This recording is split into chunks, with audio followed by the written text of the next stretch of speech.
Wanasema maisha ni safari. Sijui utanielewa? Tulia hapo nisikilize vizuri. Yaani wanasema safari ni maisha. Halafu wewe unaomba maisha marefu. Labda mdokore. Lakini mrefu hauwezi kuyapata. Kwa sababu kila siku unaenda ba. Unajua unakunywa maisha mangapi? Eti unakunywa safari ngapi? Maskini mtu unalewa, kesho yako unaamka una hata 100. Ulichonacho ni kumbukumbu ya kiongozi wako Sami. Halafu naomba maisha marefu. Safari pembeni zinachekelea. Wewe tumemalizana jana wewe. Maisha ni safari. Kwa hiyo ukiomba uwe na maisha marefu, hata sisi tutakuwa karibu yako. Na hatutaki hatari.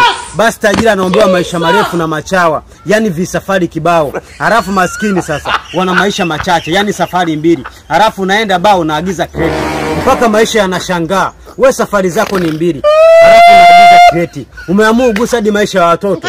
Na watoto wanapokuwa sasa wanakuta maisha yao yashatumika, kama mwanamke aliyetolewa na huyu halafu akaolewa na huyu. Na shida iko pale. Unasema ngoja nianze maisha yangu. Unafika katikati ya safari maisha yanagoma. Mpaka unajiuliza what's going on? Mimi bado mbichi kwenye game. Why? Maisha yanakwambia yani ungejua tulivyokusupport mpaka kufika hapa, usingeleta usomi wako wa kiaya. Maisha yako yashatumika kitambo. Yani kama ni safari ya kutoka Kigoma mpaka Dar, ulikuwa unapaswa uishie Kahama. Sasa tumekuacha Dodoma, tembea kwa mguu. Na usipende kama mseleleko kama Baba Levo. Maana hata mbinguni unaenda kwa private jet.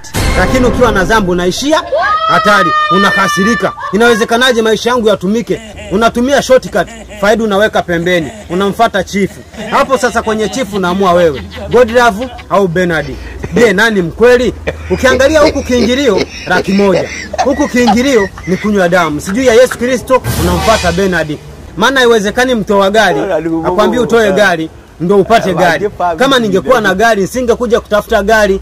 Basi unamtoa baba. Halafu namwambia ulipolala si tushaamka kitambo. Ulifikiri safari yangu itaisha kirahisi? Safari bado kama bahati bukuku. Tena nainywa kwa kutumia kizibo. Mimi napita jamani. Mimi napita.